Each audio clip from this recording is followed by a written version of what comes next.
The dynamic threat landscape of the drug trafficking world, unfortunately, has permeated into not just deploying these lethal doses of fentanyl and other narcotics that are killing Americans at a record rate. You heard from the Attorney General and the DEA Administrator, and you heard from our team, the record successes we've had from getting the Chinese to delist the precursors that were dumping this poison to the Mexican cartels and manufacturing it down south of the border and pumping it here. You've heard that there's been an over 20% reduction in opioid overdose deaths, 22% specifically related to fentanyl. That is a monumental achievement thanks to President Trump's initiative and direction and push to manhunt federal foreign terrorist organizations wherever they exist and whatever umbrella they choose to operate under. The FBI is here today to announce 3 individuals who are being elevated to our most wanted perpetrators around the world, not for drug trafficking, but for fraud.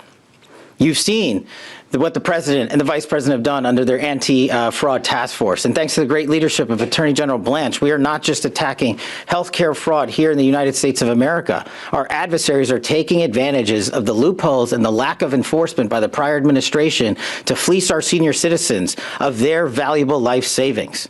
And they are doing it in a sophisticated manner. And it takes a whole of government approach, which you see here represented today, led by the Attorney General, to execute on that mission to safeguard our senior citizens.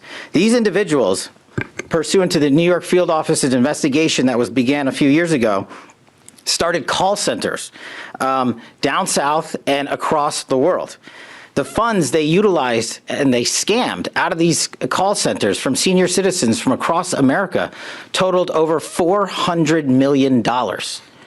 They duped our seniors using email, telephone, text message, and phishing campaigns into subscribing to a timeshare project that they falsely stood up and falsely delivered promises that our seniors would be able to enjoy their lives and their vacations, only to have that money seized from them and that vacation and their retirements deprived from them.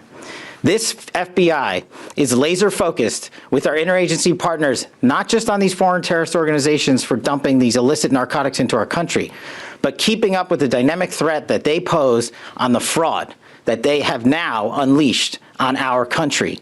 But thanks to this team and thanks to Attorney General Branch and thanks to the President of the United States, we are now chasing them down around the world, as Administrator Cole pointed out. This is truly remarkable work that is a partnership effort. It takes every single agency you see up here today, and most importantly, it takes a president who is willing to safeguard Americans and put America first. And President Trump has done just that. One of the most important things for these perpetrators to know is that there is no safe haven. We will give you no sanctuary. In the month of July, the FBI executed almost 30 foreign transfers of custody in over 15 separate countries for drug traffickers, terrorists, murderers, and rapists.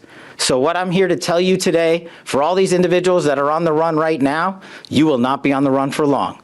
We will hunt you down in every corner of the planet, and we will return you here to face American justice.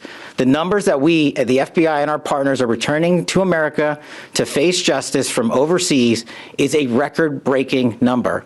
It is a direct result of President Trump's relationships with foreign governments that allow us to work in spaces we were never permitted to work before.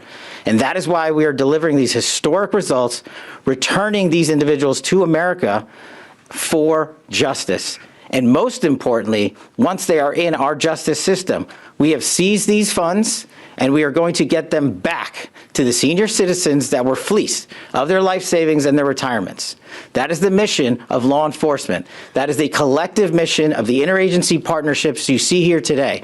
I'm thankful to be able to stand shoulder to shoulder with these agencies, our prosecutors, the Department of Justice, and this White House, laser focused and primary importance on protecting our most vulnerable, our kids, and our elderly. And you're seeing that done here today. And this FBI, along with our interagency partners, will not rest. If anyone in the world has information on these perpetrators, 1-800-CALL-FBI, 1-800-CALL-FBI. Our best partners are those in law enforcement, but as I've always said, our truly best partners are the American citizens around the world who've got eyes and ears everywhere. We want to hear from you. Thank you.